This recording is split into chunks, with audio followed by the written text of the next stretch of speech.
Good evening, everyone. I'm calling tonight's council meeting on this July 20th of 2023 to order. Everyone take their seats. Madam Clerk, please call the roll. Council President Miller? Present. Councilor Anderbois? Present. Councilwoman Anthony is absent. Councilman Espinal? Senior Deputy Majority Leader Gonzalez? Present. Councilwoman Graves? Deputy Majority Leader Harris? Present. Councilwoman Peterson? Council President Pro Tempore Pichardo? Present. Councilor Royas is absent. Councilwoman Ryan? Present. Majority Whip Sanchez? Present. Majority Leader Taylor? Here. Councilwoman Ana Vargas is absent. Councilman Oscar Vargas? Present. You have 12 present and 3 absent. You have a quorum. The invocation tonight will be given by Councilman Oscar Vargas. Will everyone, including those in the audience, please rise. In the name of the Father, the Son, and the Holy Spirit. Amen. God, please give us the vision, a great path to work together and to move our city forward and to make the right decision. God bless everyone. Amen. The Pledge of Allegiance tonight will be led by me. If we can, please join me in the pledge. I pledge allegiance to the flag of the United States of America and to the republic for which it stands, one nation, under God, indivisible, with liberty and justice for all. Madam Clerk, please read item 3 into the record. Madam President, Majority Leader Taylor. motion to waive the reading of item 3 and move approval. Second that, Madam President. Motion's been made and seconded. Any discussion? All in favor? Any opposed? Any abstentions? The motion passes. Madam Clerk, please read item 4 into the record. Madam President, Majority Leader Taylor. motion to waive the readings of items 4 through 9 and pass for the second time on a roll call vote. Second, Madam President. The motion's been made and seconded. Any discussion? Madam Clerk, please call the roll. Council President Miller? Aye. Councilor Anderbois? Aye. Councilwoman Anthony is absent. Councilman Espinal? Aye. Senior Deputy Majority Leader Gonzalez? Aye. Councilwoman Graves? Aye. Deputy Majority Leader Harris? Aye. Councilwoman Peterson? Aye. Council President Pro Tempore Pichardo? Aye. Councilor Royas is absent. Councilwoman Ryan? Aye. Majority Whip Sanchez? Aye on items 4 through 8 and nay on item 9. Majority Leader Taylor? Aye. Councilwoman Ana Vargas is absent. Councilman Oscar Vargas? Aye. You have 12 ayes and 3 absent on 4 through 8, 11 ayes, 1 nay, and 3 absent on item number 9. The motion passes. The matters are approved for the second time on a roll call vote. Thank you, Madam Clerk. Please read item 10 into the record. Madam President, Majority Leader Taylor. motion to waive the readings of items 10 through 23. Second that, Madam President. The motion's been made and seconded. Any discussion? All in favor? Aye. Any opposed? Any abstentions? The matters pass. Madam Clerk, please refer items 10 through 23 to the Committee on Finance. So noted. And please read item 24 into the record. Madam President, Majority Leader Taylor. motion to waive the reading of items 24 and 25 and pass on a voice vote. Second that, Madam President. Motion's been made and seconded. Any discussion? Councilwoman Graves. Could you please turn on your microphone, Councilwoman? Oh, you don't want to. Okay. I know, I forgot. I have this. Got it. Yes, a good reminder that we have this as a co-sponsored device. Any discussion on items 24 and 25? Councilman. Thank you, Madam President. I'm thrilled to introduce these resolutions given the extremism that's happening in our country around banning books. We've seen other municipalities and also states take action to preemptively make sure that books aren't banned. As a teacher, this is something that I care about deeply, and I appreciate all of my colleagues supporting this. Also, we've seen the recent Supreme Court rulings that have negatively impacted many of the communities that we care about deeply, whether that's our LGBTQ community, whether it's communities of color, and it's important to condemn those rulings, and I appreciate everyone's support on this council to affirm and reaffirm the people in our community who are going to be adversely affected by those abhorrent rulings. Thank you. Thank you, Councilman. Any further discussion? Councilwoman Graves. I do want to add my voice to Councilman Gonzalez. I was raised in the library. My mother worked in the library for over 30. I was raised in the library. My mother worked at the library for over 30-something years. I too believe in the magic and the power of books, and I do not believe in banning anything. I mean, if we're going to go back to Nazis times when they burnt books in the street, then shame on us. So I strongly support you in this. Thank you, Councilwoman. Further discussion? All in favor? Any opposed? Any abstentions? The matter's passed. Madam Clerk, please read item 26 into the record. Madam President, Majority Leader Taylor. motion to waive the reading of item 26. Second, Madam President. The motion's been made and second. Any discussion on that motion? Hearing none. Madam Clerk, please refer item 26 to the Committee on Ordinances. So noted. And read item 27 into the record. Madam President, Majority Leader Taylor. motion to waive the reading of item 27. Second, Madam President. Motion's been made and second. Any discussion on that motion? Madam President, Councilwoman I'd Ryan. like to make a motion to read the item and read the item 27 and read the whole matter into the record, please. I'll second that, Madam President. Okay, motion has been made and second to read the item into the record. Any discussion? All in favor? Aye. Any opposed? Any Any abstentions? The matter passes. Madam Clerk, please read item 27. Item 27 is a resolution requesting the resignation of Providence City Councilman Juan M. Pichardo from the office of President Pro Tempore. Whereas Councilman Juan Pichardo was the subject of an investigation by the Rhode Island Board of Elections Campaign Finance Division for engaging in numerous violations of Rhode Island law for the period of May 1st, 2022 through December 31st, 2022, all prior to being sworn in on January 2nd, 2023.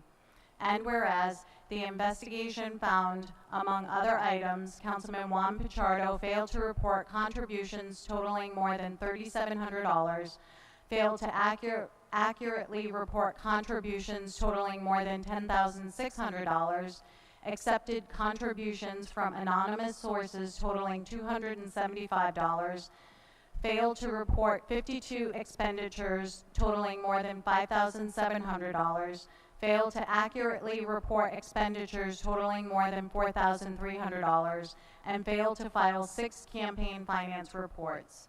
And whereas Councilman Juan Pichardo entered into a consent order on May 30th, 2023 with the Rhode Island Board of Elections, wherein he admitted to each and every violation as presented, waived his right to appeal, challenge or deny the findings, forfeited sums, and agreed to pay a $3,000 fine. And whereas Councilman Juan Pichardo only came public with the proceedings of the Board of Elections by releasing a statement on or about June 7, 2023, the eve before the agency released its own public statement announcing the results of its months-long investigation into his voluminous violations of Rhode Island law.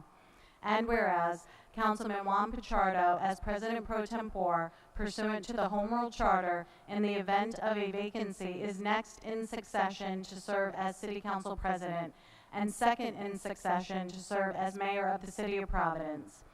And whereas Councilman Juan Pichardo's reckless disregard for the laws governing public disclosure and reporting of campaign finance activities is chilling and an affront to honest, open, and transparent government. And whereas Councilman Juan Pichardo, by his own actions and his alone, violated the public trust and the trust of his council colleagues. The President and President Pro Tempore are facilitators of the city and council business, which requires honesty, transparency, and trust among council members. His actions have broken that trust. Now therefore be it resolved, we, the honorable members of the Providence City Council, hereby declare that we have lost trust and have no confidence in Councilman Juan Pichardo's ability to perform the high duties and responsibilities of the office of President Pro Tempore. Be it further resolved, so as to restore public trust and faith in our municipal government and affairs, we, the honorable members of the Providence City Council, hereby call upon Councilman Juan Pichardo to set aside his own personal ambitions for the good of the city and the council and resign from the office of President Pro Tempore. Thank you, Madam Clerk. Discussion on this item, councilors. Madam President, Majority Leader Taylor. I'd like to discuss it, if you don't mind. First, I'd like to ask the city solicitor if he can weigh in on this resolution. If we decide to vote no confidence in the pro tem, as a council, does the pro tem have to resign, according to the charter and the rules? No. So then I ask my colleagues, why are we doing this, and why now? The pro tem story broke on June 7th about the fines from the audit and a repeat audit, which was done by the Rhode Island Board of Elections. Why didn't the sponsor of this resolution put this in at that time? Or better yet, why didn't the sponsor put in a resolution to have the President Pro Tem step down from Vice Chair of Finance?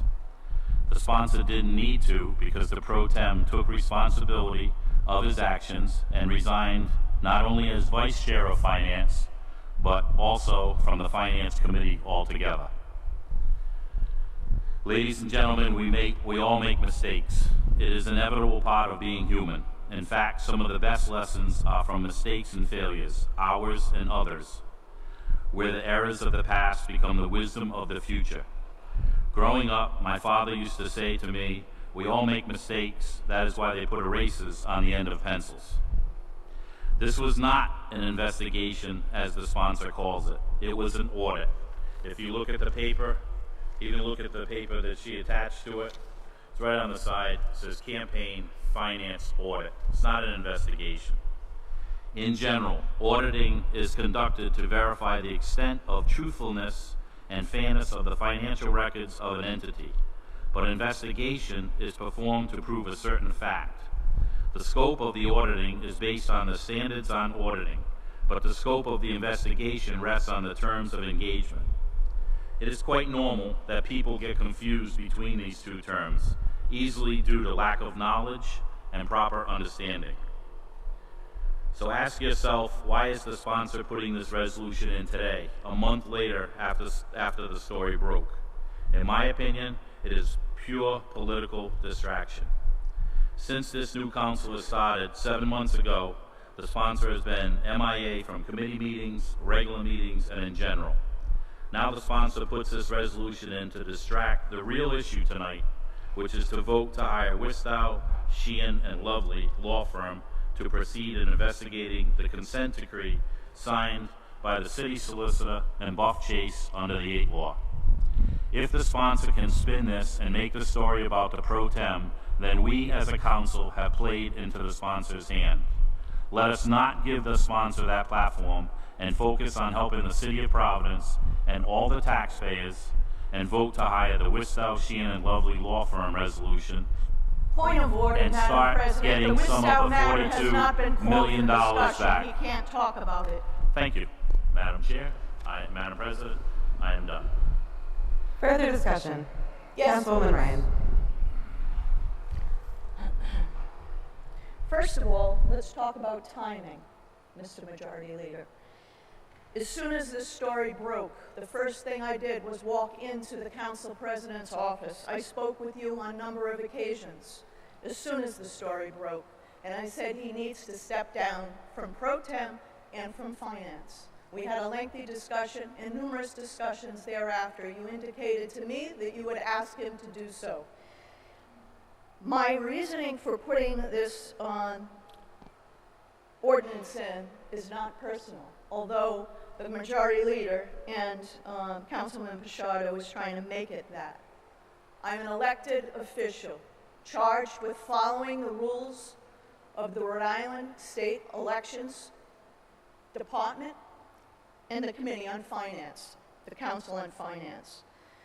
I also want to say that Mr. Pichardo is being held out as graciously stepping down from finance after months and months and months of requests, not from me, but from other members of this body. I've spoken to them personally. He chose to step down from finance only because he couldn't get a quorum when we were talking about the important topic of the budget. It would have been an embarrassment to the council. He stepped down. Again, you stepped in, Council President, asked him to do that, and I thank you for that. And the two people that refused to provide a quorum have shared with me that they made that decision as well. I am asking the council to stand up and not turn their cheek to this behavior. It is unacceptable and it's egregious. At face value, this investigation, audit, whatever word you choose to use, it was a review of the councilman's finances from May 22nd to December of 22. During that period, while he was running for office, and before he was sworn into this honorable body, he did not comply with the campaign finance rules and regulations that govern each and every elected official. And that's an embarrassment. It's an embarrassment to him and it's an embarrassment to this body. No one here wanted this to come to this floor. We were hoping to deal with it on our own, and many people have asked him to step down. So please don't embarrass yourself by saying that that didn't happen, because it did. And that was the delay. We're here tonight, and it's troubling that Councilman Pichardo has attempted in conversations with a few of us to trivialize this to a box of baseballs. It's not. It's month after month after month of not reporting properly. We're all obliged to do it. I sit at my counter with my husband and we grind it out every time our reports are due, and I settle to the penny because that's what we're asked to do. And that's what I do. And I know that's what my colleagues do. Mistakes are made, yes, they happen, and they're handled within the month or the next month. Routine audits of council people, elected officials, just don't happen and result in a consent order with a significant fine. I looked back for the past few years. This is a significant fine that was levied, and it's a significant amount of dollars that were involved. Time and time again, I've had conversations with council people that have said if it was a young council person, we'd say, okay, no problem. But you know what? It's not a new council person. It's not a new elected official. He served in the capacity and has been charged with following the rules, the simple rules of campaign finance, the packet that you get when you declare your candidacy for any office. He chose not to follow the rules and somehow felt maybe he was above it. I don't know. Yes, he threw himself at the mercy of the campaign finance division. Yes, he worked with them, went through his finances. I think that's wonderful. That's good. That's in his favor. But the reality here is he was fined. He didn't deny the allegations. Even the consent order basically says that the fines that are levied, and it's in the last 2 lines of the audit report, basically the fines that are levied only go to what they have identified so far. So it's not the end of this. It's a pattern of abuse and misreporting. It's a violation of the trust from his elected constituency, the council colleagues, the council body, and it's quite frankly, very disrespectful that he holds the position of pro tempore. If something, God forbid, you know, we all feel absolutely horrible about what happened to Councilwoman Anthony and that she couldn't sit and chair the Finance Committee on a budget that she worked on. It was also troubling that the vice chair couldn't step up and do what is charged of the vice chair, the second in succession to the seat. Because why? It would be embarrassment to the body. The same logic, the same feelings that went into making the decision not to give him a quorum, and he ultimately resigned as finance chair, it's the same logic. It's not Taylor regressions. It's balancing your checkbook. It's being honest about the money you're taking in during an election and your expenditures. Why? Because it matters. It matters. It's important to the folks that are electing you. You ask, would it have made a difference? We don't know, and we'll never know. And that's a shame. The pro tem is the first in succession to the president of the council and second to the mayor of the city of Providence. We deserve better. We are stewards of public trust. This is a blemish on this body. If we look the other way, why? Because he's our friend. We picked him for leadership. He's a nice guy. We need to police ourselves. This is wrong. My constituents are asking for action. That's why I put this resolution in. Because after the council president had asked, council colleagues have asked, I asked, after I spoke with you, when this first broke, I spoke with him. And I explained the reasoning why I felt he should step aside, because we didn't want to embarrass him. But yet we're here today. And I asked as early as yesterday if he would step down from pro tem. I would withdraw this and we wouldn't talk about it, to try to preserve and protect him as best we can. But I'm not looking the other way on this. It's just inexcusable. Thank you. Thank you, Councilwoman. Further, one reminder just for our newer councilors, this has nothing to do with what was just said, but I would just remind folks that our council rules state that councilors address the president and refrain from personal attacks. So I will interrupt if I feel like that's not happening. Further discussion. President Pro Tem. President Miller, honorable members of the City Council, in response to the resolution made by the councilor requesting I resign from the office of President Pro Tempore, the resolution you are being asked to consider has key material inaccuracy. One, the Board of Election conducted a routine audit, not an investigation, as the resolution grossly mischaracterizes. All funds were 100% accounted for and found it to be used properly, with one minor exception, which was a $50 purchase of baseballs that were donated to the local Little League team. 3, the report from the Board of Elections clearly states that I fully cooperated with all requests during the audit and provided all materials as requested properly, which is contrary to the accusation in the resolution that I have a, quote, reckless disregard for the laws regarding public disclosure, end of quote. I, in fact, voted for this very law when I was in the state legislature. 4, I signed a consent agreement simply because I agree with the findings and personally notified the City Council President on the day following the Board of Elections concluding their process. 5, I have already paid half of the fine, to which I fully agreed, which is more than 6 months in advance of the payment scheduled, to which I also agreed. 6, I have a CPA and treasurer already in place to ensure that such oversights do not occur in the future. Reality is that, as humans, we do make errors. And the true measure is what we do when errors occur. For the standard audit, I fully cooperated. I reviewed and accepted the findings. And when I found them to be accurate, I notify the City Council President on the day following the Board of Elections concluding that process. I have already implemented the corrective actions to help ensure that such errors do not occur in the future.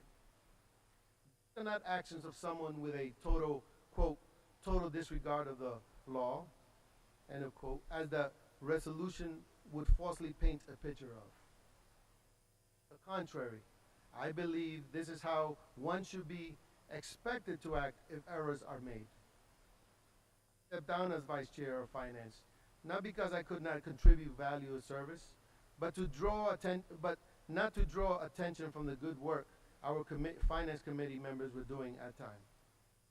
This resolution, as I've covered, includes inaccuracy and falsely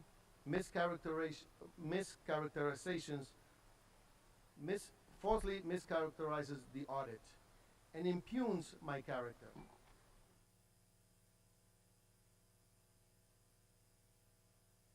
Will give my colleague, the sponsor, the opportunity to correct the record here today and not ask you, our fellow council members, to vote on a resolution that contains known material inaccuracy and seeks to paint a false narrative of a fellow member. If, however, my colleague, counselor, chooses not to voluntarily correct the record here today, then I shall have no choice but to assume that it is in the intent to knowingly mislead our city council in seeking a vote in favor of the resolution which has material inaccuracy and attempts to intentionally and with malice paint a false image of me on the council chamber floor. I will therefore have no choice but to file a resolution asking for an inquiry into the inaccuracy of this resolution. If found to contain the material inaccuracies which I have mentioned, I shall then consider filing a resolution for the council to consider an official censure of the councilor's action in attempting to knowingly mislead the council. Facts matter. Truth matters. And there is a big difference between committing an unintentional errors outside this chamber and intentionally presenting false information in a resolution in an attempt to sway members. Like a leader that stands before you and who is honest with you, who will never tell you he hasn't made an error, but who can look you in the eye and you know he's honest, then I urge you to vote against this resolution, which knowingly has material misrepresentations and preserve the integrity of our chamber. I humbly thank you in advance and for your serious consideration and your support. Thank you. Councilors, further discussion. Councilwoman Peterson. Sorry, my phone's about to die and I have my thoughts written in here, so please forgive me. Bear with me one quick second. Now I can't find my drive. Awesome. Sorry, 1 second. All right. Councilors, thank you for the opportunity to speak on this today. I'd actually like to start by saying that I believe that none of us condone the actions of our fellow councilor. I tend to agree with the sponsor in that we have no margin of error when it comes to our campaign finances, and it should always be that way. What I do question, however, is whether this resolution is driven by personal or political motive rather than a genuine concern for the welfare of our community. Divisive actions like this can undermine the collaborative spirit necessary for effective governance and can erode public trust in the council's ability to address real issues that impact our constituents. Moreover, presenting a vote of no confidence against a fellow council member should be reserved for instances of grave misconduct. The conclusion of the findings from the Board of Elections audit was to pay a penalty. However it was presented, Pro Temp has stepped down from his vice chair position and left the Finance Committee, which in my opinion was the right action. It's essential that our elected officials work together to find common ground and effectively address challenges facing our community. We're here today about to support something that could save our taxpayers millions of dollars, paving the way of continued good work and solidarity among us. Again, point of order, stick to the matter before us that has not been called. And instead are rattled with a last-minute attempt to remove Pro Temp from his position. I question whether this was done intentionally at this moment, given the amount of opportunities this has been able to be presented since we've received this news. Rather than engaging in divisive actions, we should be taking today's meeting to highlight the work we're doing for our constituents. I would actually have welcomed a conversation with Councilwoman Ryan on this, and I was never presented with an opportunity to do so. I urge my fellow councilors to not allow the resolution to overshadow the greater goals of tonight's meeting, where our focus should be about the work we're doing to advocate for our constituents, and not political child's play against a fellow councilor. Thank you. Further discussion. Councilwoman Graves. I just want to say that I'm kind of disappointed and a little disgusted with some of the stuff that's being said and done here tonight. I think this was the wrong time to bring this. Whether it had merit or not, I just think it was the wrong time to bring this. And this bickering back and forth is not what we're supposed to be here doing. We are supposed to be here looking out for the city.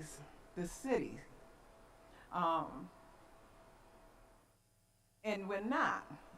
I don't like the back and forth amongst each other, because we got to work together. We have to learn how to respect one another. I think it could have probably been handled at a better way at another time.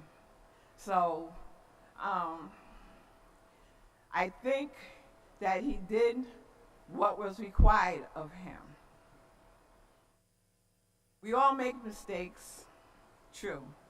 If it happens again, then we can bring this up. But he came to everybody at the end, or he called me and told me when it happened, what happened, before I even knew what was going on. I give him credit for that. And I don't like to kick anything while it's down. If he's already doing what he said he was going to do to resolve this, you give the person another chance. That's what we should do. I just wish and hope and pray that we as a body can figure out how to do things more gentle, more, like I said, we have to show more respect for one another. And I just did not like what I've seen tonight. I really, and so I hope and I pray that we can move on. I hope and I pray that we can go about, as Shelley said, Councilwoman, about the business of the city. And right now, if he's resolved it with the entities that he had to, then I think, who am I right now to say anything? If it happens again, I will march with my own sign and be the first one to sign a resolution. But I really and truly don't think that we should be talking to each other in the way that we're talking to each other. We should not be adversaries. We're colleagues. We're here to do a job for the city. Please let us, if we must talk, let us speak with respect. That's all I'm asking. Further discussion. Deputy Majority Leader. I rise before you, Council President, to address you on this matter. That is the normal way we're supposed to be addressing you, and I hope we continue to practice rising. That point of order back. I also would like to say that I totally understand tonight's matter. I mean, just walking into this chambers tonight, it was a very uncomfortable feeling, because good or bad or indifference, he's our colleague and he's our brother. And one of the things I can say to all of us, that any issues or any problems we have among each other, it's very uncomfortable to do it in public. It's almost like families when they fight and they get before the public and, you know, just expose it. I want to rise. I got a question, a point of clarity that I'm looking for. The city solicitor, according to the question by the majority leader, if there was a vote taken tonight and the vote passed, Does the pro temp have to step down? What I heard the solicitor say is no. At this time, with all the things that I knew colleagues are experiencing coming into this council, my proposal is that we don't take the vote tonight, that we put it in committee and continue to talk among ourselves about what we feel is right and what's wrong. That's the proposal or offer I'd like to offer before the table tonight. I don't understand the meaning of this exercise. If the solicitors say, because obviously the pro temp have had many opportunities to step down. I do know the sponsor have asked, and I also know you, Council President, have asked him to do so.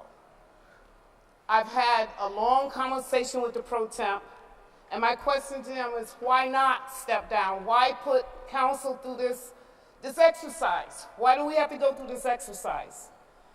Well, we are going through this exercise. In results, obviously the pro temp is not going to step down. In results of this exercise, the city solicitor said that he don't have to. So I guess, point of clarity, what's the use of this exercise tonight among us and my colleagues that are faced with a situation for the first time to deal with another colleague and a brother of the chambers? Thank you, Madam President, for allowing me to speak. Thank you, Deputy Majority Leader. Would the sponsor like to respond to the point of clarity? Your choice. Thank you, Councilwoman Harris. I always appreciate your thoughtfulness. This was never intended to be a personal assault on our colleague, and you know more than anyone, we tried to do this respectfully. The base issue here is our colleague violated campaign finance laws. We hold that to be our golden rule, any elected official. It's not hard, it's not a big task. In the first conversations we had, if it was a new elected, you'd understand, hey, it's a mistake. It's not a mistake. It's callous misrepresentation of your financial picture for whatever reasons. May I suggest political ones. I am not being the political person here. Quite frankly, my constituents came to me and said, what is the council doing? Why are they silent? Call after call. And other council colleagues have had the same experience. What is the council doing? I informed them that we don't have the right. It's part of our rules. Rules that some people like to follow some pieces of and others not. But the charter basically doesn't allow us to vote out a majority, a pro tem. So we appealed to our council person to respect this body. He made mistakes, yes, pretty big mistakes. Consent agreements are not casually handed out. They're very, very serious. And we all know if we make a mistake on a monthly finance report, we get a call, we solve it right then and there. It doesn't go on for 8 months. So this is egregious and it's voluminous. And for those reasons, I immediately asked him to step down as pro tem and finance chair, because those were the positions that are front, very important positions for the council that we rely on for communication to the council body. And I have lost my trust and faith in my colleague to serve in that capacity for the very same reason that everyone is very happy he stepped down from finance. He needs to honor this body if he truly wants to make amends for his errors. This isn't a personal assault, although it is being made to appear that I'm making a personal attack. I'm not. I'm an elected official. I follow the rules. Follow the rules that every one of us are required to follow. It's not hard, it's simple. That's why I brought this resolution before us. Why? Because I'm a council person and my constituents asked me to. Thank you. Majority Leader. Is everybody done? Any further discussion? Majority Whip Sanchez. Madam President, if I may. Majority Whip Sanchez and then Councilman Espinal. Thank you, Madam President. Do you have a preference if we sit down or stand up? We can discuss later. Go for it. The rules of the council, as Council President, Is to rise. Deputy Majority Leader Harris said, is to rise to address the body out of respect for the body. All right, I'm a rule follower, so I'm gonna stand up. I am too. So, I mean, there's a lot of discussion that's been going back and forth, and I mean, I think there's valid concerns and valid opinions on both sides of this issue. Why I decided to run for this position, to be part of this body, was the sole purpose of the transition of counselors, leadership, joining a council body of 15 with 7 of us new was a really exciting opportunity for me. It was something that I strive for. I've been around politics for quite some time. I'm only 25 years, but years in politics takes a heavy lift on you. So I'm aware of how the General Assembly operates. So when this opportunity came of being part of this body with so many new minds, new staff, was a really exciting one. And my number one goal up to this point, and it probably will be the goal going forward, because it's how we get work done. Work for the taxpayers, residents of the city, is being one team. Whether we agree on every issue, whether we disagree on some issues, at the end of the day, we have to come here in 2 weeks, not 2 weeks, in September, and do work for the people of Providence. So my biggest ask of my colleagues today is, whether you vote for it, vote against it, whatever it is we make a decision and we keep working together as 15 of us. Life is too short to be disagreeing on stuff like this that at the end of the day, in my opinion, is not a priority for any of my constituents. As a member of finance, I'll be honest, I did not receive one phone call about my colleague. And I was one of those members that decided to not show up to finance with him at the Realm. And that's something that I appreciate. He made that decision coming into this office. I mean, into this meeting, I was really nervous. I don't know what to expect.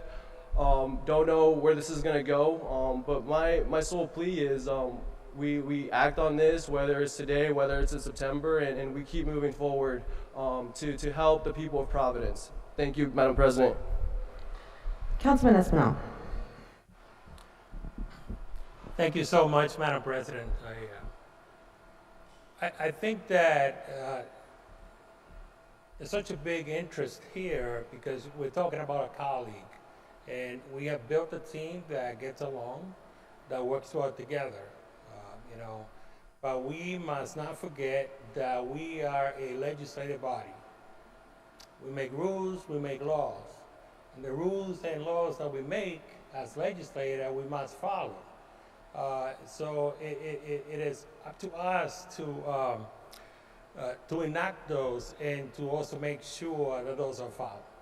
Now, it's a very difficult conversation to have, but it's one that needs to be had.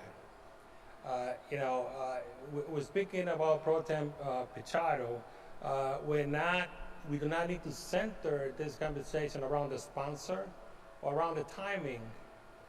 The fact is that it's here, and the fact is that the law was broken, and that is what is before us, and that is what we need to deal with. And when we take a vote on this, when we make a move on this, we individually will be judged on what we do and how we voted on this. So we have a community, we have constituents that we must answer to. Think of yourself when we're campaigning, door knocking, how we sell ourselves as being transparent and wanting to earn their respect to come here and to do the right thing. So now is that time. This is a serious position that we put in, This is serious action that we must take. And, you know, people are watching. People are watching. Our constituents are watching to make sure whether we do the right thing or not. It is extremely hard and difficult, but at the end of the day, it's a decision that we need to make. And when we make that decision, we're setting a precedent. You know, if we do nothing, we act nothing tonight, or in this case, then we will do nothing, act on nothing in the future. So this is our job, this is our duty. This is why we need to be careful how we comport ourselves, the things that we do. And then, Councilman Pro Tem Pichardo, you know, he just got on the council, but he's been a legislator for over a decade. So there's been many, many finance reports that he has filed. So he knows exactly how to file those reports. So I question how something like this could actually happen. I don't know. But it comes tonight to us, and we are called upon by our citizens and our community to act upon this. I know that, you know, when it comes to a vote, I want to be able to go home and I want to sit down and be able to say, well, I did the right thing based on what was on the oath of office that I took, and I raised my hand. That's what I'm going to do to make sure that I can live with that. You know, we could be here and play politics, or we could be here and take a vote and do the right thing when it comes to that. Because it's extremely, you know, we were hired by constituents because they believed in that and they entrusted us to make hard and difficult decisions on their behalf. So let's not shy away from that. That's what we're here for, and let's do the right thing. Thank you, Madam President. Any further discussion? Majority Leader Taylor. Madam President, I'd just like to rise and say a few things further. It's like the sponsor mentions about it was months and months and months, and it's only been a month that he gave up the position. He gave up the position. He was the Rhode Island Board of Elections did a thorough investigation. There was no theft that was talked about. There was no precedent that was talked about, like past council people, senators, reps. They've been indicted for that. This is an indictment. This was a mistake. He owned up to the mistake, and he paid his fine. And I mean, I don't know why we're here. Where does it end? I mean, he's the chair of veterans. Do we try to kick him off a month down the road off of that? He's vice chair of the rules committee. A couple months later, we try to get him off of that. Where does it end? He paid his price. And I will even say that about the constituents, I find kind of questionable, because as we know, and I supported the mayor as well as the sponsor supported the mayor. He had some financial problems. He had some financial problems, but there was no call or no backing of him to drop down as mayor. He admitted it's wrong, and he paid the price. So what's the difference between the mayor, because he's going to be, if you're out, President, he's going to be running the meetings. Well, the mayor did the same thing.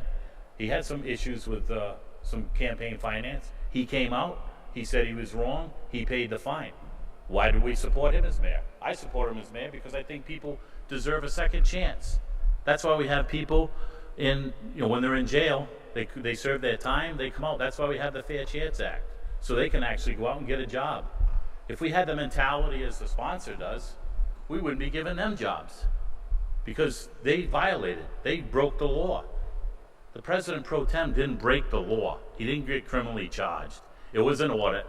And being in banking, I would have thought she knows the difference between an audit and investigation. Sorry. Point of order. I would like at this time, I'm going to end, I would like at this time to call roll call vote on this issue and put it to bed.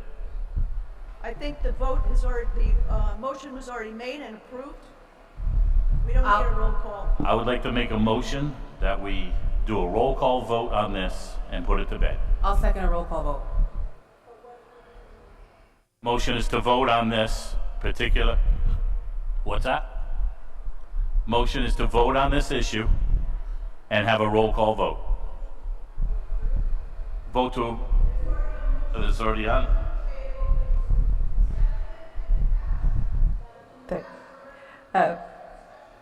Quick point, thank you.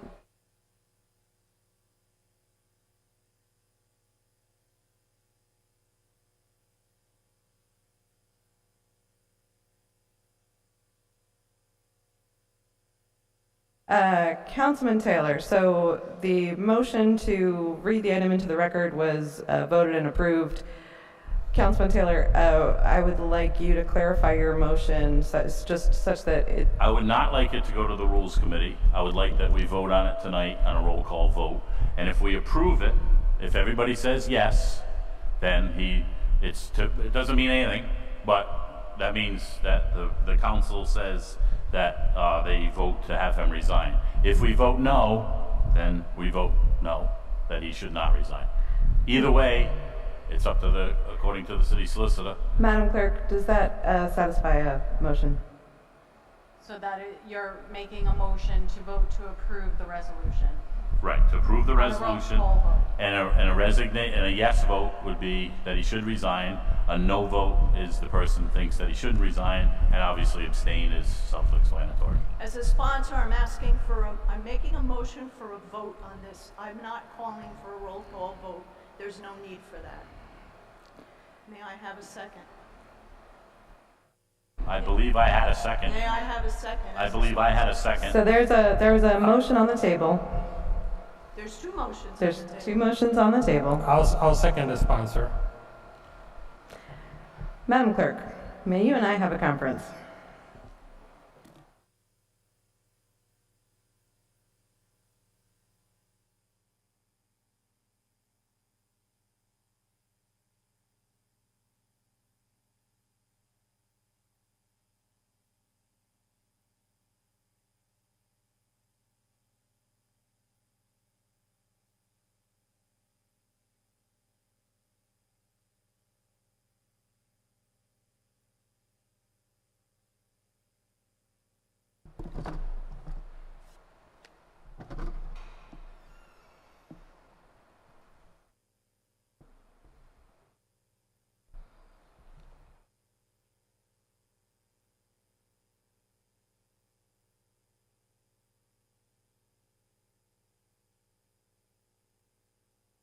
Okay, thank you, Mr. Solicitor and Madam Clerk, for the conference on our procedure here.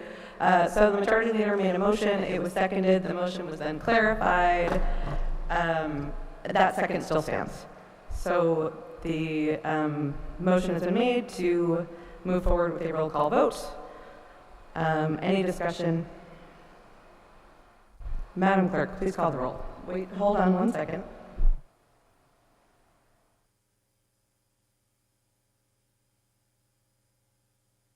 Madam Clerk, please call the roll. Council President Miller. No. Councilor Anderbois. No. Councilwoman Anthony is absent. Councilman Espinal. Aye. Senior Deputy Majority Leader Gonzalez. Abstain. Councilwoman Graves. No. Deputy Majority Leader Harris. Abstain. Councilwoman Peterson. No. Council President Pro Tempore Pichardo. No. Councilor Royas is absent. Councilwoman Ryan. Majority Whip Sanchez. Nay. Majority Leader Taylor. No. Councilwoman Ana Vargas is absent. Councilman Oscar Vargas. Abstain. You have 2 ayes, 7 nays, 3 abstentions, 3 absent. The matter is not approved. The motion has failed. Thank you, Madam Clerk. Please read item 28 into the record. Madam President, Majority Leader Taylor. motion to waive the reading of item 28 and pass on a voice vote. Second, Madam President. The motion's been made in second. Any discussion? Majority Whip Sanchez. Thank you, Madam President. So this resolution is in support of a possible strike by our brothers and sisters of Local 251 affiliate Teamsters. So right now there is negotiations happening at the national level between UPS and the union of Teamsters. Our local affiliate here in Rhode Island is 251.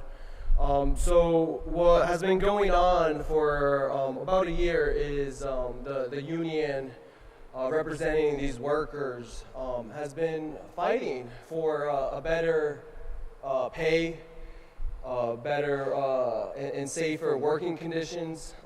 This item is pretty personal to me. When I was 18, 19 years old, I worked at the UPS facility in Warwick. So I've seen firsthand the BS that these workers go through. And these are the folks that keep our economy running at the end of the day. Just think about how many packages you get delivered, how much stuff you send. These are the backbone of the local economy. So what's been going on is the local union has been doing practice pickets. Their current contract is expiring July 31st. So they have been doing practice pickets every Tuesday and Friday from 8:30 to 9:45 a.m. and then from 5 p.m. to 6 p.m. So I would strongly urge my colleagues to stand in solidarity with these workers that are fighting for, in my opinion, the minimum. UPS is a $1 trillion, if not multi-billion-dollar corporation. Just last year alone, they made $13 billion in profit alone. That's not revenue, that's profit. So they definitely have the means to pay their workers a fair share. I just want to recognize a couple representatives from the local 251, Corey and Patrick, that are here with us today. So like I said, if you have time in the next week or so, go to the practice picket, talk to the workers, get involved, and hopefully you can support this resolution I put forward today. Thank you. Any further discussion on item 28? Councilman Goncalves.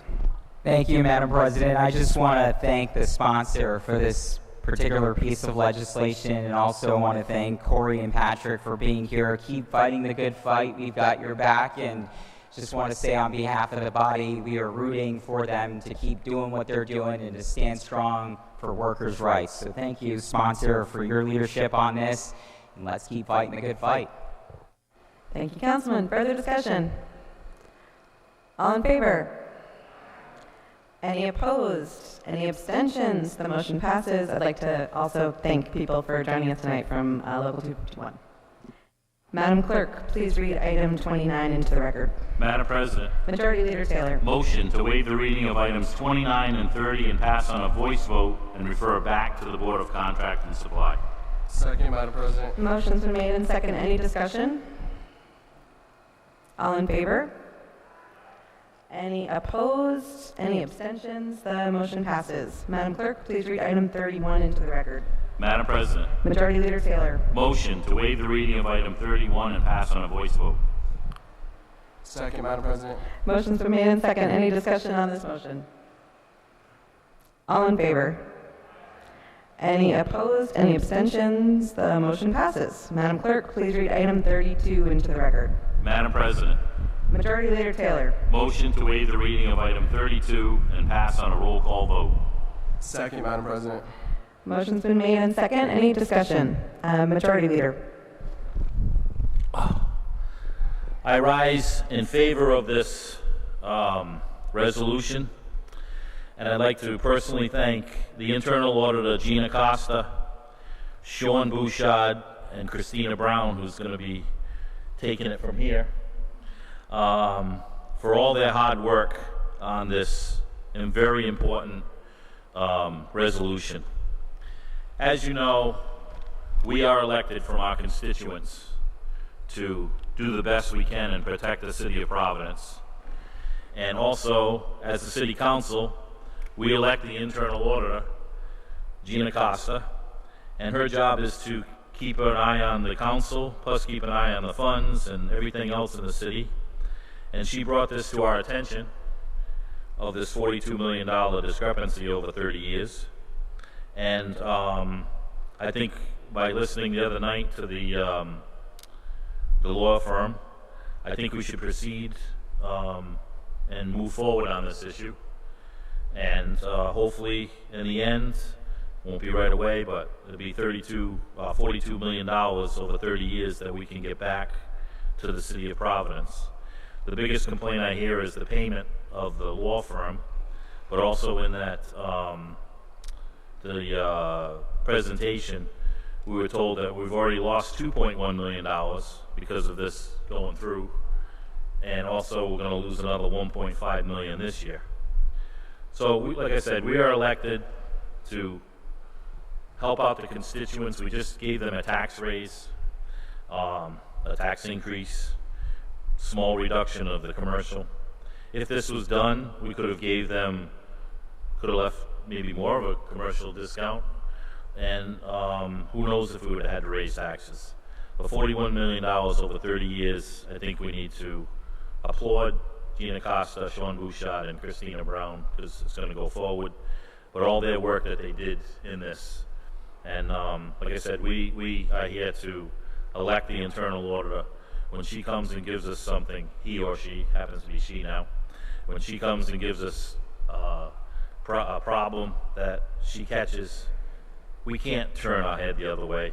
We need to embrace what she's telling us, and as a council come together, because this is the most important. This is 15 of us coming together for an issue that is very important, probably the most important issue, well, in my council term. But I'm thinking it's probably one of the most important issues that are going to come. Hopefully we don't get any more big ones, but this, but this is very important, and I urge my colleagues to vote for this. Thank you very much. Further discussion on this item. Majority Whip Sanchez. Thank you, Madam President. I would just like to rise today in strong support of this resolution. Like my colleague, Councilor James Taylor mentioned, many different reasons, and I fully support all of them. Well, what I would like to remind folks, this is a unique, a little uncomfortable, awkward situation. But the bigger picture is that this agreement is bigger than our city solicitor, bigger than any of us 15 councilors, bigger than the mayor himself. This agreement is something that's going to affect the people of Providence, the residents that put us here in the first place going forward. So, I mean, it's definitely a little rocky situation going in. I'm not going to lie. I've gone back and forth. I've had many conversations. And that's something that I would urge my colleagues, if you haven't had already, talk to as many people as you can about it. The only people that have had any opposition or any advice to go a different direction are people from the administration, city solicitor's office. All my constituents that I've spoken to about this are in full support. And maybe we look back on this 2-3 years and we're in the exact same place, but I'll be able to live with myself knowing that at the very least we tried. And I think that's the biggest thing here is we got to try at the very minimum to undo such a horrible deal for the taxpayers of Providence. So like my colleague said, I would strongly urge you to support this resolution. Thank you, Madam President. Thank you. Councilwoman Ryan. Thank you, Madam President. I agree with you, Majority Leader. The deal stinks. It's not a good thing. However, it's what the law states. 8 law is a state law enacted in 1995 for the purpose of expanding affordable housing in the city of Providence. It was heralded as a wonderful law, and everybody was thrilled when it passed. Unfortunately, the only thing about affordable housing in that very cryptic law is the header. Nowhere in the body of the document does it talk about components of affordable housing that would be required in order to avail yourself of that. We're in an awkward position. We have a developer who had a TSA and then identified the 8 law as an opportunity, as an option that was viable. And for whatever reason, that was granted. It wasn't a decision that this body made, but we're looking at how do we unwind that? How do we make sense of it? That's our duty, that's our job as council people. And once again, we need to make tough decisions, not the easy ones. But I rise to voice caution. Council is venturing into treacherous waters, and we need to be cognizant of the risks involved. Yes, we had a presentation by the attorney who this body wants to engage and is painting a wonderful, rosy picture of all the money that he can return to us, at a cost, I might add. That's one side of the story. I was disappointed when the Finance Committee asked the solicitor to leave when we went into private session to hear from the attorney. I asked if the solicitor could stay. I'm not an attorney. I stay in my lane. So therefore, we had to listen to a lengthy explanation of why the administration and the solicitor is bad, and this attorney was going to provide all the wonderful answers and great money returned to the city of Providence. I don't know if that's going to happen. I don't know if that's true. I know it's expensive, but I would like to offer a friendly amendment. Don't know if it's going to be appropriate on the floor or even if there's an interest in that. But the reality is we are not doing our due diligence. We listened to an attorney who wants to sue the city. We have our duty and an obligation to listen as a body to our solicitor and the administration to understand truly the risks. I received a packet, as everybody else did, with all kinds of marks and notations that we couldn't share with anyone, and I read through it, and I have questions. But those questions need to be asked of the solicitor. And I, like the majority whip, appreciate conversations with council people. And when I call them, I hope to get a return call so that we can have a healthy discussion, because we're all better, and we all make better decisions when we're well informed. So I don't feel like I'm well informed. As the former chair of finance, when this matter first arose, I have a base of knowledge, but I really have to understand the legal aspects of it and what are we actually getting into. I understand the mayor sent, I'm sure everybody is aware, the mayor sent a letter to most of the council members, all of the council members, talking about an agreement that he's negotiating. Might that be the best way to go? I don't know. But I want to hear more about it. And it's incumbent upon us to do our due diligence. Yes, we have a job, a role to play. Yes, it's a very important one. I don't like this deal. I really don't. I listened to the attorney that the auditor apparently identified paint a mustache on a villain for hours. I want to hear the other side. I want to understand what the risks are. And for that reason, I will not support this unless this body can agree to listen to, genuinely, as a body, so that we can listen to each other's concerns and get answers to them before I would engage this council. Thank you. Thank you, Councilwoman. Further discussion. Councilwoman Graves. Okay, now that we're standing, let me stand up. I have sat on numerous boards and committees for housing.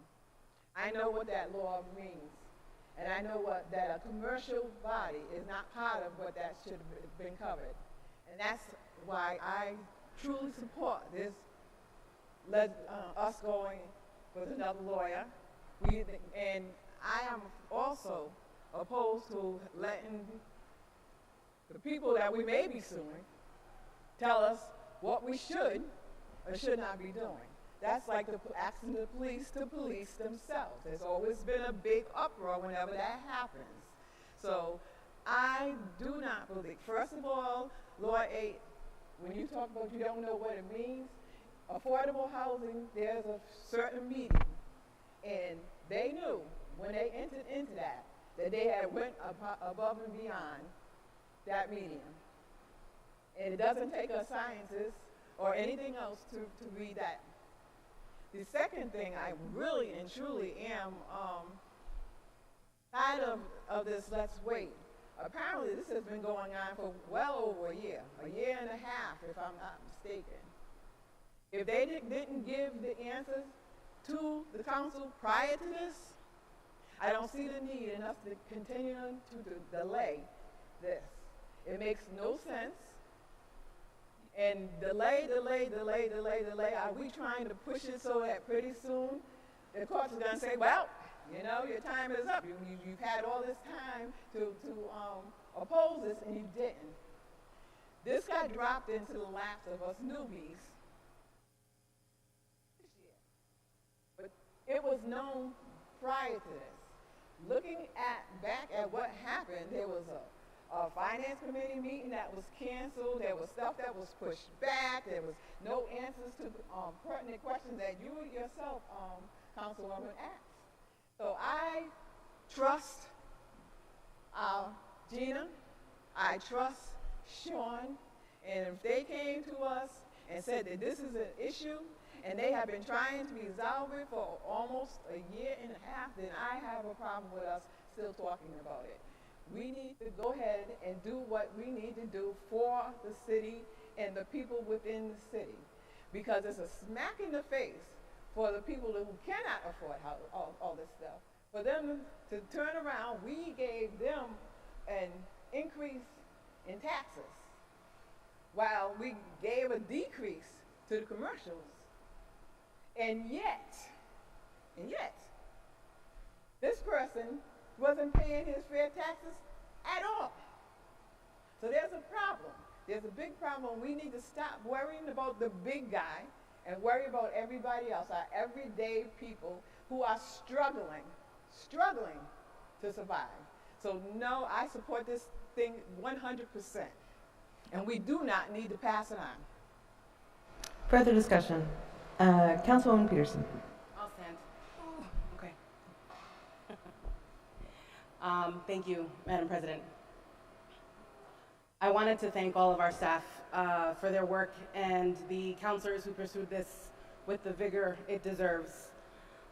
Gina, our internal auditor, I believe we are truly indebted to you as you persisted for us and the taxpayers of Providence. For me, that is the true definition of a city servant, and you've acted to help our taxpayers time and time again, and again, we're indebted to you for the service to our community. Councilors, I'm happy that we have a chance to show as a majority how we're willing to support our city. This started years ago, and here we are continuing to find instances where the prior administration didn't put our community first. Supporting this shows that the pervasive manipulation of our city ordinances and state laws is no longer tolerated in this council. I stand with my fellow councilors in support of hiring this outside firm, and I do look forward to seeing the outcome. Further discussion. Pro Tem Bucciardo.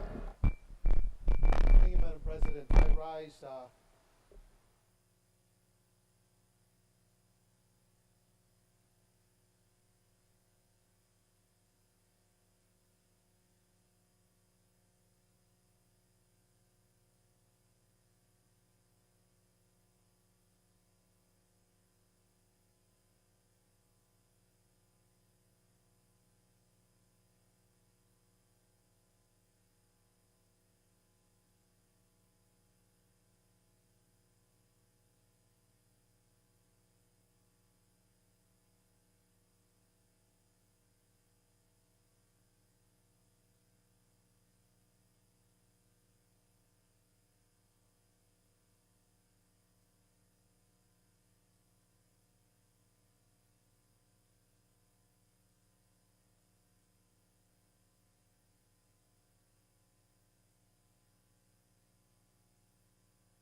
to at least find,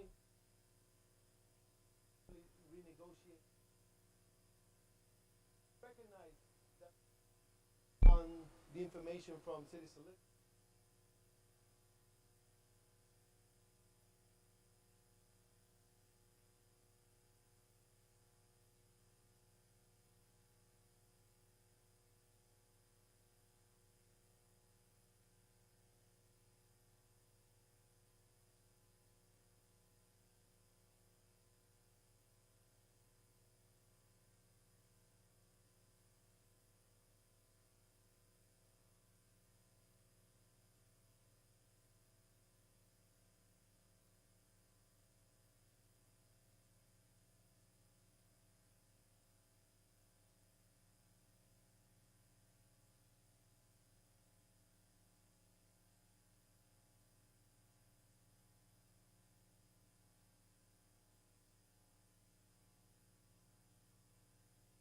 Of this resolution.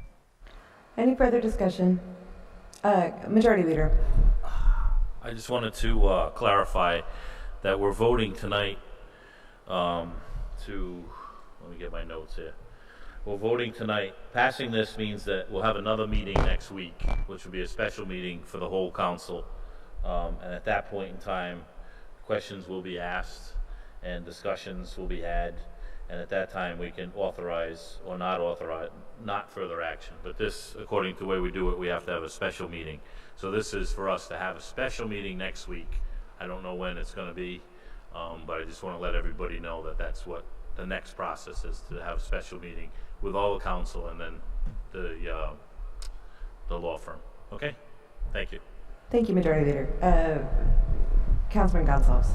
Thank you, Madam President. Thank you for making that clarification, because I think it's important for folks to know. Again, we are going to have a special meeting next week, and to your point, Councilor, I think it's important that we hear from our city solicitors about the path moving forward. There is some risk here, but I would say, look, downtown is my ward, and we need more affordable housing. There's no question about it. And the fact of the matter is, this is going to be a necessary step to protect and also correct the failures of the last administration and the previous council leadership in agreeing to this sweetheart deal. This isn't right for the taxpayers. We just, as a body, decided that we were going to raise taxes on the rest of our city.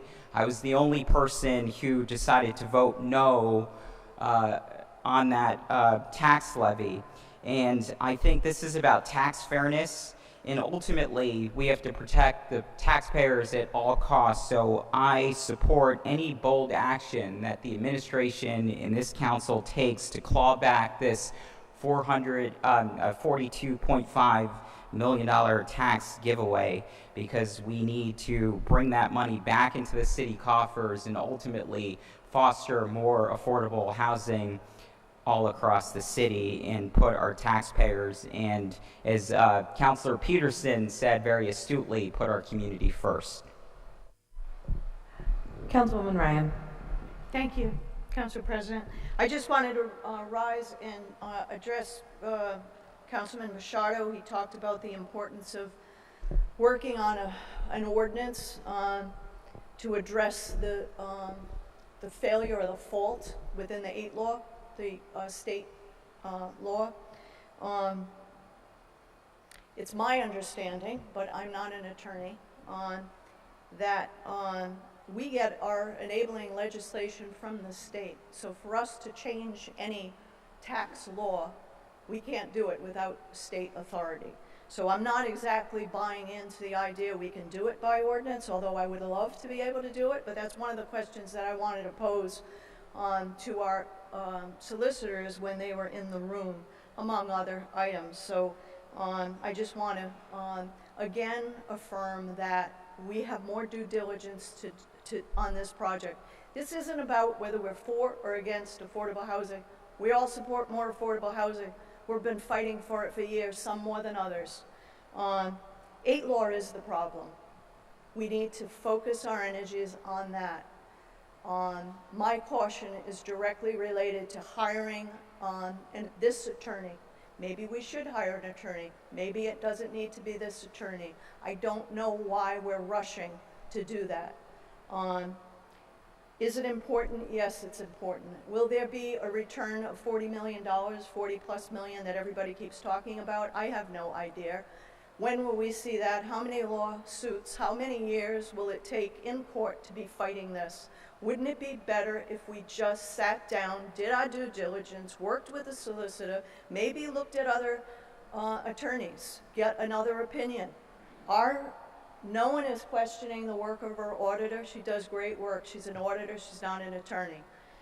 I seek more guidance on this. I truly do.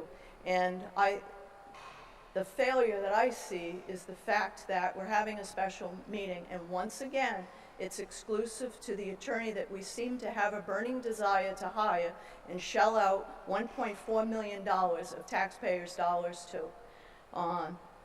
I'm not in any rush. I think we need to give the solicitor's office and the administration, if they so choose, the opportunity to sit down with everyone at this special meeting. So that's my request. And I would like to make a friendly amendment to the matter before you in the form of a motion. I'm looking for a second, simply to invite the solicitor in and they don't have to be in the same room at the same time, but let's hear them out, please, for the good of the city of Providence. There's no need to rush into this. I am for affordable housing. I think it's important. This matter has to be addressed. We need to address it at the state level, but we also have to figure this out. And let's do it as a team working together as opposed to being adversarial on this important topic. Thank you. Thank you, Councilwoman. There's a motion on the floor. Is there a second to that amendment? I'll second that motion. All right, the motion has been made in second. It's been a long night, so I'm just going to confer with our solicitor and clerk for one quick second, I believe, before I move forward.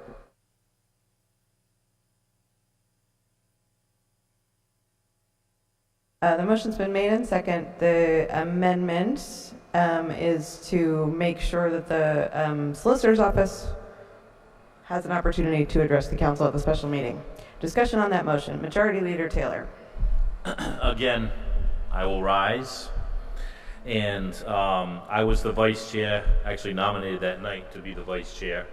And I felt it necessary, I still feel it necessary. Actually, I felt it necessary last year in the charter change to put in that the city council needs their own attorneys. We cannot have a case against the city solicitor and have the city solicitor represent us. In my world, I want my own lawyer if the city solicitor. Other people, I don't know what they request, but we cannot have that. That's why I asked them to leave, because number one, if they didn't leave, the firm that we were looking at hiring, they were not going to discuss it, which I don't blame them. They don't want to. I don't want them litigating in front of us with the city solicitors there. We're not a courtroom. We're not a jury. We're not the judge. We just, again, we saw it all comes back to the internal auditor and Sean Bouchard, that if they didn't bring this to us and look the other way, we wouldn't be here today, because the city solicitor and the administration now wasn't going to bring it to us, even though it happened in the past administration. So I know the administration sent out a thing and said, oh, you know, we're going to sit down and talk. Well, until I get something in writing, it's just all talk. I don't think we should pass this amendment, friendly amendment. Again, I'll keep that comment to myself. Again, the city solicitor is going to will not sit in and give us advice on how to save what he did. So that's why we're hiring a lawyer. And again, I think in the future, the city council needs their own lawyer. It's happened over and over again. I've seen it. I've only been here 5 years, and I always said, if something happens, I'm going to get my own lawyer, because I'm not going to ask the city solicitor, because I don't think they're there on the best half of us, because they're hired by the administration. So I would recommend my colleagues vote no on this friendly amendment. Thank you.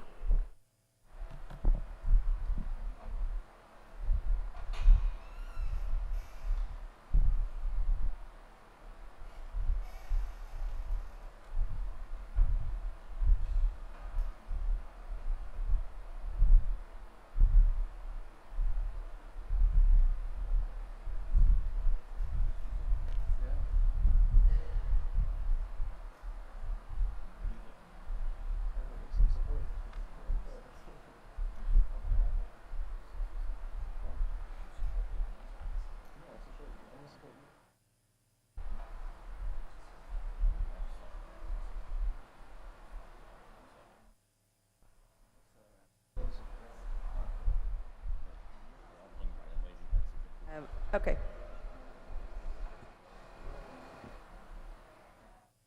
Further discussion on the amendments. A majority Whip Sanchez. Thank you, Madam President. So I'd like to rise in strong opposition of this amendment. One of my first meetings as a city councilor was to approve our city solicitor. And myself and Councilor Royce, who isn't here, brought up extreme concerns about this deal, about this 8 law. So those questions were answered then and there because of client attorney privilege. And 6 months went by and those concerns still weren't answered.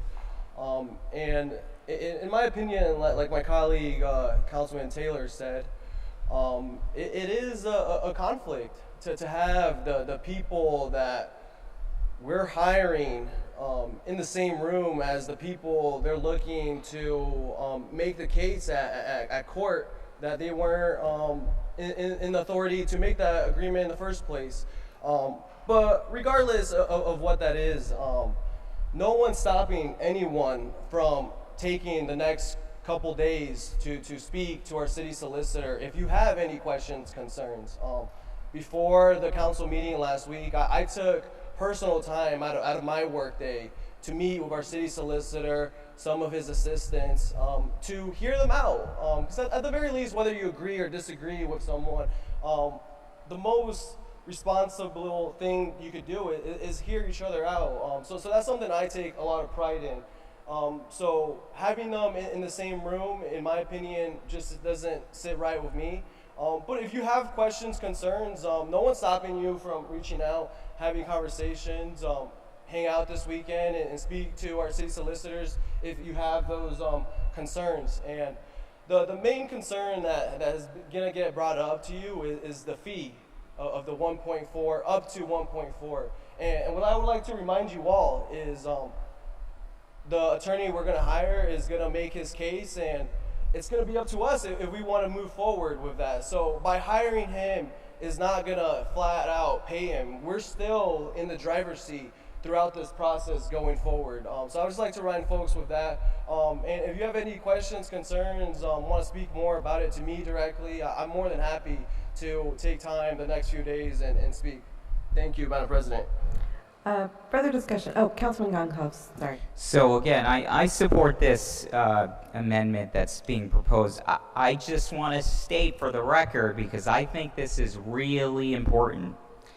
I was on the council in the last term, and when this deal was executed, the mayor was obviously involved, the administration was involved, but there were also council people involved. I know that many of us as a body were not privy to the information, but I want to ask very pointedly, and I think this is something that should come up in executive session, who are the council people who knew about this? Who are the council people who were privy to this information? Because I know as a downtown councilor, I was not privy to this information. The council president at the time, I believe, was privy to this information. And I think it's very important, whether it's between Council President, then Council President Sabina Matos, or Council President Igliozzi, for us to know if they had access to this information, if they were privy to this information before we move forward. So I'm just going to state that for the record, because I don't know if this was just a decision that was made solely with the administration. I think there were also council people involved in this decision. Raise your hand if you were privy to this. I wasn't. Were you privy to this? Okay, I'm just going to state that. I'm going to state that for the record, because I think it's very important that we find that information out. Thank you, Madam President. Thank you, Councilor. Further discussion on this amendment. Councilwoman Peterson. Can I ask a question with regards to this particular amendment? Is it, because I'm not sure of procedure, is it possible for the city solicitor's office to come and see us before the other presentation is done, or?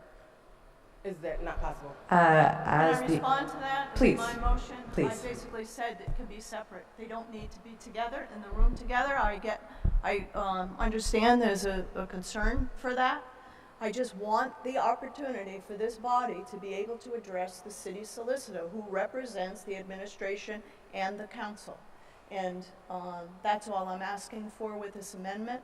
So yes, it does not have to be in the same room together. I get there's a resistance to that. But we should have an opportunity to get answers from our solicitor.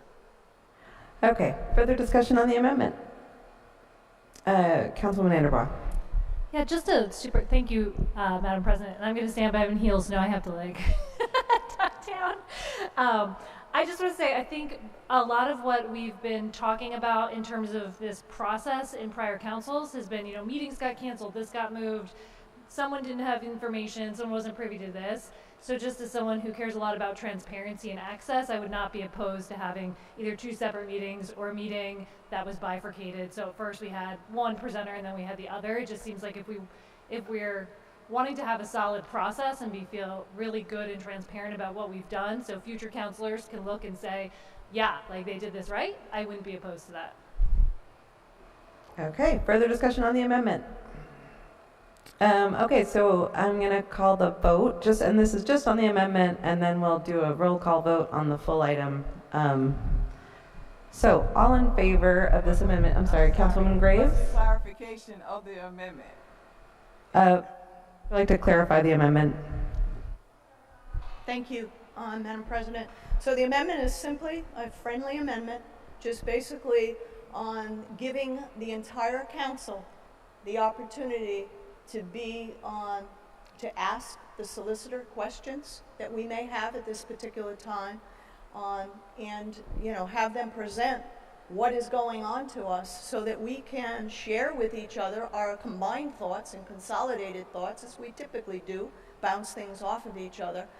Talking to the solicitor individually hamstrings us. I think we would benefit if we could be as a body and meet with the solicitor, because there are real risks associated with a lawsuit. I want to know what they are. It's not that I don't support what we're doing here, what we're trying to do as a body, I do. But I want to go into this with open eyes, and that's the intention of mine. I don't feel it as though we've had the ability to engage with the solicitor on this topic. We had a lengthy discussion with Mr. Wistow. I was confused half the time he was talking because he was rambling. So I have a lot of questions. So I welcome this special meeting, I truly do. But I want more information, and I have questions for the solicitor, and I'd like them to make a presentation. That's my amendment. Councilwoman, understood? Separate meetings is what I'm trying to get. I will just add a point of clarification. I do not think we're talking about two separate meetings. I think we're talking about two separate presentations. Yes. Two separate presentations, not together. I'll just do a point of clarification for everyone, and we have the opportunity as a body to vote in executive session about who, including our solicitor, should be part of executive session or not. So the amendment, as I'm understanding it, and what I'm about to call the vote on, is that we just offer the opportunity in the same meeting, but not at the same time, to hear from the solicitor. Does that? Thank you, Council President. No need to Perfectly re-second, clear. just rephrasing. Understood? Okay. They're gonna both be there. We get a chance to say, okay, we're gonna have a meeting first with the solicitors, and then they leave, and then the second body comes in. That's the clarification I wanted. Thank you. Further discussion? All right. All in favor of amending the resolution as it's been proposed, please say aye. And actually, if you could raise your hands, I think that would be helpful in this moment. Aye. Okay. All opposed?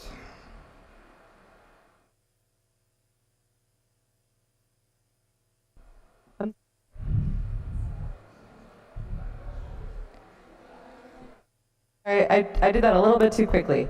All in favor? All in favor of amending the resolution as it's been proposed?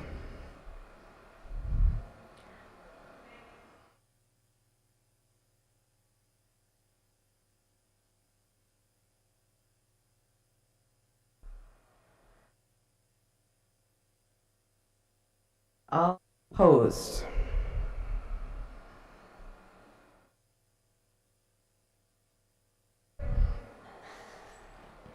Any abstentions?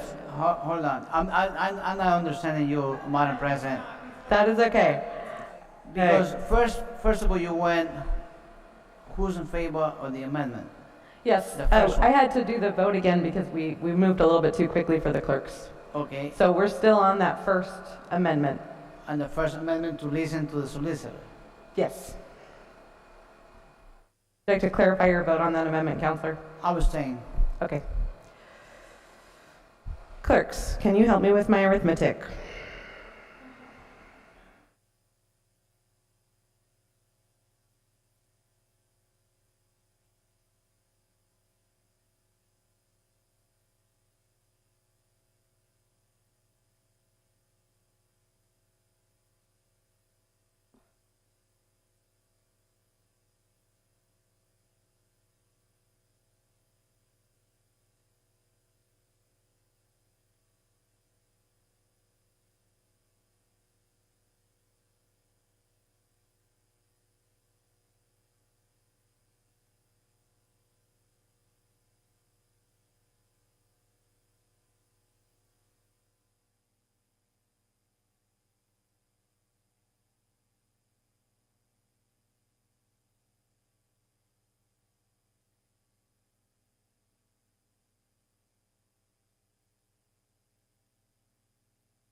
Okay, so that was 6 in favor, 5 opposed, 1 abstaining. The matter passes.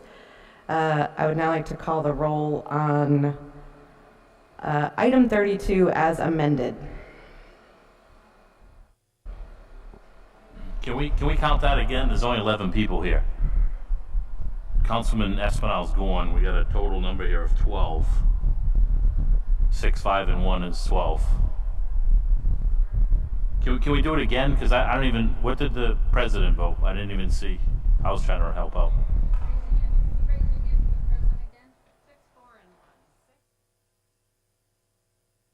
My apologies.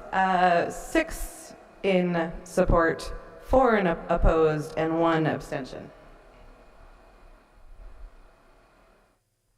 Now I'd like to call the roll on item 32 as amended. Madam Clerk.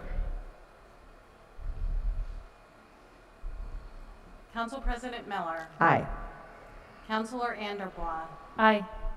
Councilwoman Anthony is absent. Councilman Espinal is absent. Senior Deputy Majority Leader Gonzalez. Aye. Councilwoman Graves. Deputy Majority Leader Harris. Aye. Councilwoman Peterson. Aye. Council President Pro Tempore Pichardo. Aye. Councilor Royas is absent. Councilwoman Ryan. Majority Whip Sanchez. Aye. Majority Leader Taylor. Aye. Councilwoman Ana Vargas is absent. Councilman Oscar Vargas. aye. You have 9 ayes, 2 nays, 4 absent. The I'm motion sorry. carries. The matter is approved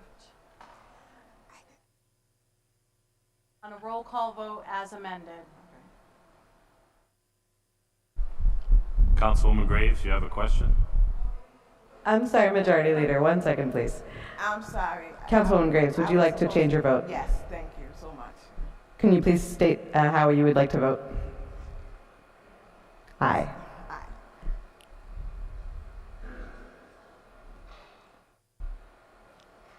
That is 10 ayes, 1 nay, 4 absent. The motion carries. The matter is approved on a roll call vote as amended. Thank you, Madam Clerk. Please read item 33 into the record. Madam President, Majority Leader Taylor. motion to waive the readings of items 33 and 34 and receive and approve. Second, Madam President. The motion's been made and seconded. Any discussion on items 33 and 34? Madam President, Councilwoman Anderbar. just briefly, thank you so much, Madam President. I am rising just to celebrate Priscilla De La Cruz as the new Director of Sustainability. She is here today, or at least she was. Oh, she's still here, yay, okay. I've known Priscilla for many years. I've had the pleasure of working with Priscilla. She is ethical, she is smart, she's a strategic advocate. She's someone I personally look up to. And she's also someone who's able to work across many different types of people and interests, including traditional environmentalists, the labor movement, environmental justice communities, and so many others. She's nearly a lifelong Providence resident, and I know she's going to do great things in the city, so this is the type of appointment I love to see. So more like this, please, but yes. Congratulations, Priscilla, and thank you for your service. Councilman Gonsalves. I'm also very, very excited about Priscilla's new role in the city, and I also want to affirm Rochelle Lee, who also is going to be part of the Board of Canvassers. We are so lucky to have amazing public servants join us, and just want to say thank you for your long-standing service, but also your commitment to the city of Providence. And if everyone can join me in putting my hands together for both of those leaders, I greatly appreciate it.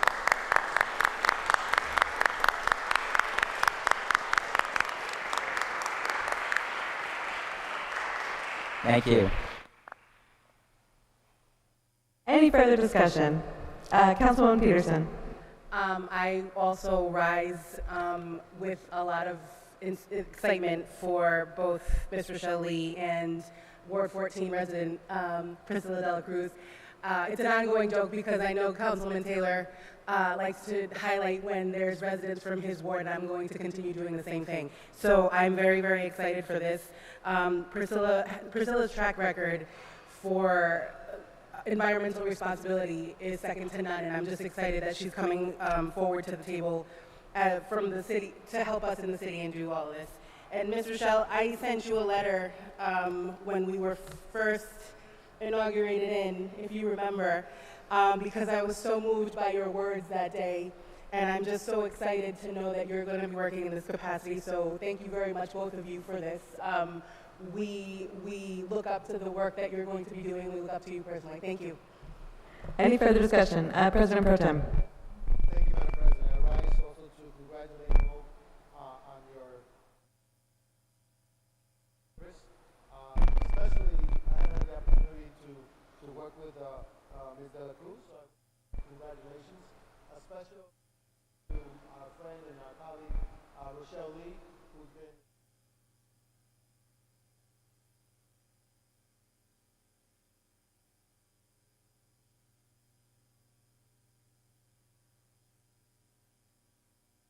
working together, but also top notch. Thank you very much. Any further discussion? Councilwoman Graves. Congratulations to both of them. But I have to give my accolades to Rochelle, who I've been knowing for decades. She's been working in the city of Providence for everybody, you know. Any cause that is worthy, you know, and any cause that deals with the downtrodden, housing, elections, libraries. She's always been at the forefront. And as my colleague last week, Joanne Ryan, said, she's soft-spoken. She is soft-spoken, but she carries a really big stick, you know, and she definitely gets things done. It's a pleasure to work with her, and I look forward to working with her forever. Love you, girl. Further discussion? Madam Clerk, please note items 33 and 34 as received and approved. Thank you so much for joining us tonight and sticking with us. And please read item 35 into the record. Madam President, Majority Leader Taylor. motion to waive the reading of item 35 and pass on a voice vote. Second, Madam President. The motion's been made and second. Any discussion? All in favor? Aye. Any opposed? Any abstentions? The motion passes. Madam Clerk, please read item 36 into the record. Madam President, Majority Leader Taylor. motion to waive the readings of items 36 through 43. Second, Madam President. Motion's been made and second. Any discussion? All in favor? Aye. Any opposed? Any abstentions? The motion passes. Madam Clerk, item 36, please refer to the Committee on Ordinances. 37, severally refer to the Committee on Claims and Pending Suits. And 38 through 43, note as received. So noted. And please read item 44 into the record. Madam President, Majority Leader. motion to waive the reading of item 44 and pass on a voice vote. Second, Madam President. Motion's been made and second. Any discussion? All in favor? Any opposed? Any abstentions? The motion passes. Madam Clerk, please read item 45 into the record. Madam President, Majority Leader. motion to waive the reading of item 45 and pass on a unanimous rising vote. Second, Madam President. The motion's been made and second. All rise.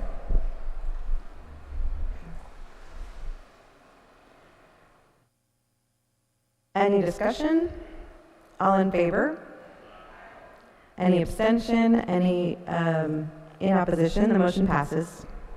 Madam President, Majority Leader. at this time I'd like to call up, well, I would recommend that the President call up Sean Bouchard so we could give him a citation and send him a farewell, thank you, goodbye for all his work that he's done with the City Council. Is the he is the outgoing Chief of Staff. Please join us.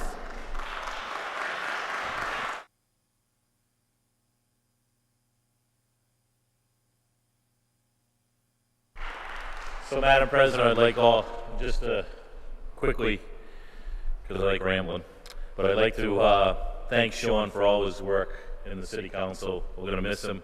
I personally going to miss him because when people can agree on this, when you talk to Sean, he always gave you the positive side if you voted this way, and he always gave you the negative side if you voted that way. And I appreciate that because it helped me in a lot of decisions being made, and I'm going to miss you more than you know, but we'll see you around. Thank you.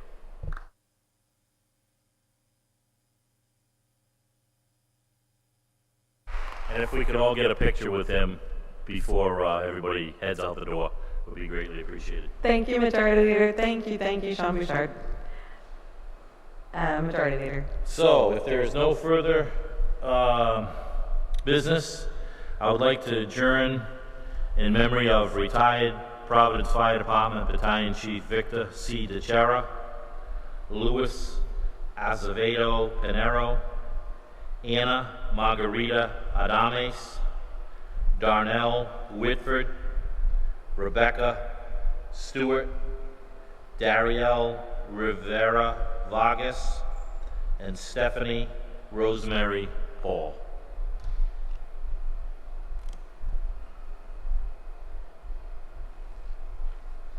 Can I get a second on that motion to adjourn? Second. Thank you. The motion's been made and second. Any discussion? All in favor? Any opposed? Any abstentions? Thank you all. We are adjourned. Please help me thank the clerks for tonight and all other times.